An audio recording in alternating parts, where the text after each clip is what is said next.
So I want to talk about emotional eating, and this could be like a heavier or more sensitive topic for some of you. Just know that this space is totally judgment free. And we're going to be talking about something that so many of us struggle with, but we probably don't talk a lot about. And this is really all about understanding, curiosity, and support.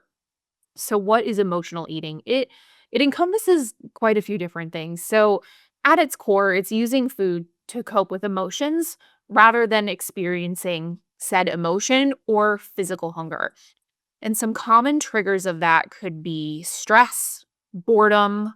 I know for me, boredom, like at night is when it triggers for me, loneliness, anxiety, sadness, even happiness. It's not always negative emotions. It can also be a reward mechanism. Like, I had a rough day, I deserve to go out to eat, or I deserve ice cream. So why do our brains want to reward us with food? So it goes back to like survival. Our brains are hardwired for survival, not to balance our macros and track macros or have six-pack abs. Our brains are hardwired for survival. So food, especially calorie dense food, was once very scarce. So when we ate something delicious, the brain's going to release dopamine, that's the feel good neurotransmitter, to reinforce the behavior. So the brain's message tells us that felt good, do it again next time. That dopamine hit is really strong in foods that are high in sugar, fat, and salt. And over time, we start to associate those foods with pleasure, comfort, and relief from discomfort, even if we're not physically hungry. And this is especially true if food was used to soothe or reward us in childhood. So this shit is probably going back to childhood for many of us. That idea of your parents saying, You did good in school this quarter, so we're going to go out for ice cream tonight," or "Oh, you fell and scraped your knee, like let's have a lollipop or an ice pop." Our brains want to reward us with food because it's fast and effective, and when we're stressed, sad, overwhelmed, or bored, food is going to offer a quick fix. Unlike other coping strategies like walking or journaling or going to therapy, eating requires very little effort and it's immediate relief, even if temporary. And again, it's a learned behavior from early on. Many of us grew up with food as a celebration or comfort or a way to show love. You're sick? Here's soup. You did great at school? Let's get ice cream. These patterns run really deep for a lot of us and shape how we regulate emotions as adults. So, why emotional eating happens? Again, it's comforting. It activates our reward system with dopamine. Many of us were taught this pattern from a young age. Even like, don't cry, like, here's a treat, please don't cry. And then to add on top of that, for women especially, diet culture and restriction makes it worse. We're constantly telling ourselves certain foods are bad or off limits, and then we go to crave them more during moments of vulnerability. And if I have any impact in this world, if you guys saw my story yesterday, I went off on a bit of a tangent about cheat meals. I want to change the language and how we talk to ourselves about these things. I really actively try not to look at foods as good or bad. They are just on a spectrum, and we want to spend more of our time eating foods that are on this side, that are on the outside of the store, the whole nutrient dense foods, colorful from the earth, things like that, and less time over here, which is our ultra processed palatable foods. I'm not saying that either one is good or bad, but diet culture and how we were raised, especially if we're women that are in our early 30s to mid 40s, even like late 40s, we grew up in a time where diet culture was very strong. And some of you have probably heard me say this. Like, I remember the quote from Kate Moss, like, "Nothing tastes as good as skinny feels." And that doesn't just go away. And honestly, what it sometimes comes down to is emotional eating is often a response to disconnection from our bodies, our emotions, and our needs. It's honestly about unmet needs more often than not. Emotional eating is a coping mechanism that we may have been relying on for years, and it can be connected to childhood patterns, trauma or adverse experiences, a lack of emotional regulation tools, or maybe even societal pressure around body image and self worth. And the emotional eating cycle looks like this: it starts with a trigger, whether that's an emotion or situation. You start to experience discomfort. You eat something to soothe or distract yourself, you feel temporary relief, and then you experience guilt and shame and you repeat. And I liken this to the cycle of alcohol use and drug use. For myself as a sober person, that is the exact cycle that I went through every time I used cocaine and didn't want to do it. Something would trigger me or I'd want to do it. I would do it. I would have temporary relief and then I would be flooded with guilt and shame, at 4 o'clock in the morning when my heart is pounding and I can't go to sleep. So, how do we break this cycle? It's not something that I can help you break. I'm just kind of talking about this for awareness. And of course, if you go to therapy for this, like stick with that route. I'm not here to be your therapist. I just want to open the conversation. So, we start with awareness and compassion. So, strategies for working through emotional eating.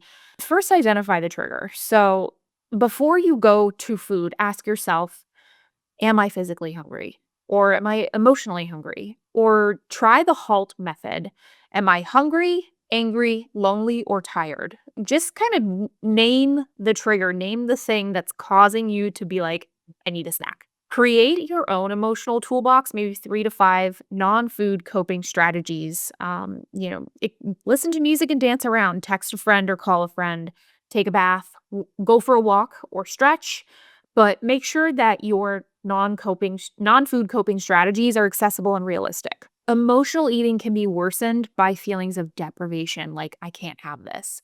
So if you've been quote unquote good all day or all week, your body and mind get primed for that rebound. Like, hit a new low weight this morning. I've been good all week. Make sure you're eating enough throughout the day and know that all foods can fit into your day. If you want to go have ice cream, go have ice cream. Plan for it. And in the event that it comes up like kind of rapidly and you can't plan for it, like feel free to text me and be like, how do I navigate this? If you're out of calories and macros for the day, but you really, really want the ice cream, like sometimes it's okay to also go over by a little bit and that won't completely derail your progress. You did not get to where you are from one ice cream trip. So one ice cream trip's not going to derail things. Practice self-compassion too. Beating yourself up does not solve anything. And this is always helpful for me. Like, what would I say to a friend in this moment?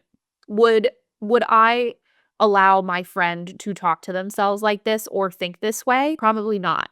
So why am I doing it to myself? So some key takeaways on emotional eating. It does not make you weak. It makes you human. And awareness is the first step. So even if you can just pause and choose instead of reacting, you're starting to rewire old patterns. And this is a journey. You do not need to have it all figured out to make progress. What emotions tend to trigger my desire to eat when I'm not physically hungry? Maybe this comes down to for some people, it could be about people pleasing too. Like, what situations make it hardest for me to say no? So, like, you're not even honoring your own boundaries. I know I experience it even as a nutrition coach now. I'm like, am I even good enough to be doing this? Like, those are thoughts that I think about.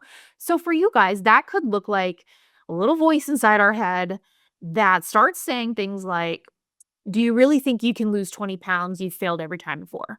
Or who gave you permission to, look like this now? Or why would you think you can do 5 strict pull-ups? You aren't strong. This is when we're at our most vulnerable and all our doubts come crashing in around us. This is imposter syndrome or the imposter experience. It describes those of us who have the inability to internalize our accomplishments and we have a persistent fear of being exposed as a fraud. Despite all the evidence on the contrary, despite external evidence of your competence, if you feel like you have imposter syndrome, you remain convinced that you are a fraud and you do not deserve the success that you achieved. Proof of your success may be dismissed internally as just, I got lucky, or it was good timing, or I've been really good at deceiving people into thinking that I'm more intelligent and competent than I believe myself to be. So, some common signs that you might be experiencing imposter syndrome is, and this is in the nutrition space, so perfectionism. You insist on hitting your macros perfectly or become obsessive about it, getting upset at yourself if you're off by a few grams. You may start overtraining in the gym. Maybe you haven't taken a proper rest day in weeks, or you start undermining your achievements.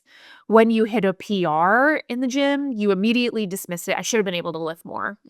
Guilty as charged on that one.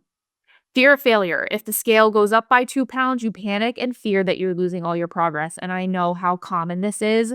I have experienced this even recently. Maybe your spouse says to you that they see a big difference in your body, but you don't see it yourself and you get frustrated. Maybe you dwell on failure or mistakes, or you take negative feedback very personally. If this isn't addressed, imposter syndrome can really limit our exploration and courage to dive into new experiences because we're afraid of failing. So, just wanted to kind of highlight the imposter syndrome. And if that is something that happens to you, kind of notice it, bring awareness to it, and treat yourself with self compassion.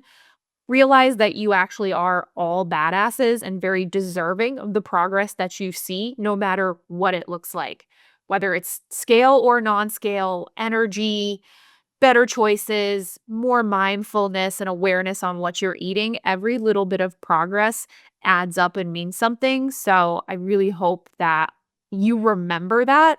And when you're in those moments of experiencing imposter syndrome, you hear my voice saying, like, cut it out. Like, you're a freaking badass. And always remember, like, I always say to people, don't aim for perfect, aim for better. Um, so, has anyone here experienced imposter syndrome in their own life? Yeah. Does anybody wanna give an example? Like, for me, recently, it's been around, like, this. Like, I legitimately am like, "Am I qualified to be doing this? Like, why do people wanna work with me?" Or, those silly thoughts that come up, and then I'm like, "No, stop it." Like, people are seeing success in many different ways, like, trust yourself. Those of us who do weightlifting consistently, our endurance tends to actually be better long term in some of those efforts. I this is completely anecdotal, like, this is not research backed, what I'm about to say, but I know for myself and some of the other weightlifters, if we jump in on CrossFit workouts, we tend to do better than the CrossFitters, and this is not a knock on the CrossFitters. I think strength training like that consistently can actually make you more well-rounded of an athlete, so you might be surprised. Again, I'm not a therapist, so this was kind of just high level today, but I think it was still a good discussion, and I appreciate those of you that, like, opened up and shared. Thank you for your vulnerability because I know that's not always easy.